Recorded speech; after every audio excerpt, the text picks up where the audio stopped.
హర హర మహాదేవ. ఇంట్లో ఏ చిన్ని అకేషన్ అయినా, పెళ్లి రోజైనా, పుట్టినరోజైనా ఏదైనా కూడా అలా అమ్మవారు గోమాత వెతుక్కుంటా ఇంటి దాకా వచ్చేస్తుంది. ఇది 1-2 సార్లు కాదు, చాలాసార్లు జరిగిందనమాట. ఇది దైవానుగ్రహం నాకు బలంగా ఉంది అని చెప్పటానికి ఒక సూచన. ఇక నవగ్రహ పూజ కోసం పూజారి గారు చక్కగా సర్దుకుంటున్నారు కలశాలని. తారక్ అయితే రెడీ అయిపోయాడు పంచ కట్టుకొని, ఇంకా నేను కూడా శారీ కట్టుకొని చక్కగా ఆ వెంకన్న తండ్రికి నామాలు పెట్టుకుంటున్నాను. ఈ పూజ మొత్తం, ఈ హోమాలు, ఈ పూజ మొత్తము వైష్ణవ సాంప్రదాయ పద్ధతిలో జరగబోతుందన్నమాట. విష్ణువుని పూజించే వాళ్ళని వైష్ణవులని, శివయ్య తండ్రిని పూజించే వాళ్ళని శైవులని అంటారు. నేను ఈ కార్యానికి వైష్ణవుల్ని ఆహ్వానించాను కాబట్టి ఈ పూజా విధానం మొత్తం వైష్ణవ పద్ధతిలో జరగబోతుంది. ఇద్దరికీ పెద్ద తేడా ఏమి ఉండదు. మేము అడ్డనామాలు పెడితే శివయ్య తండ్రి కోసం, వాళ్ళు నిలువు నామాలు పెట్టుకుంటారు. నిజానికి శివకేశవులకి ఎలాంటి భేదం ఉండదు, ఇద్దరూ ఒక్కటే. ఇంట్లో హోమాలు కానీ, భజనలు కానీ, ఎలాంటి పూజా కార్యాలు జరిగినా మంచి పాజిటివ్ వైబ్స్ ఉంటాయి కదా.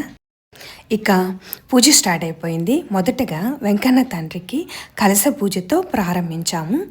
ఎప్పటి నుంచో వెంకన్న తండ్రికి 7 వారాల వ్రతం చేసుకోవాలని నాకు కోరిక. ఇలా ఇంట్లో కలియుగ దైవం ఆ వెంకన్న తండ్రిని మనసారా కొలిస్తే కొంగు బంగారమై కోరిన కోరికలన్నీ తీర్చేస్తాడనమాట. ఇట్లా చక్కగా స్వామివారి పూజ అంతా ముగించుకొని నెక్స్ట్ శనిగ్రహ పూజ స్టార్ట్ చేసామన్నమాట. మొదటగా ఒక్కొక్క గ్రహాన్ని ఆవాహన చేసి తర్వాత చక్కగా ప్రతి గ్రహానికి పూజలు మొదలుపెట్టాం. ఎంత చక్కగా వివరిస్తా పూజ చేయించారంటే మా పంతులు గారు, నిజంగా అద్భుతంగా జరిగింది పూజ.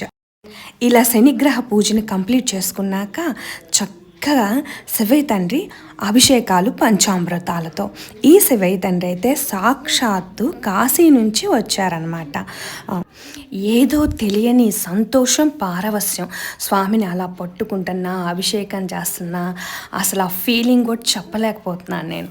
హర హర మహాదేవ శంభో శంకర. ఓం నమః పార్వతీపతయే. హర హర మహాదేవ. వీడియో చూసిన ప్రతి ఒక్కరూ లైక్ ఇవ్వండి. Thanks for watching. Thank you.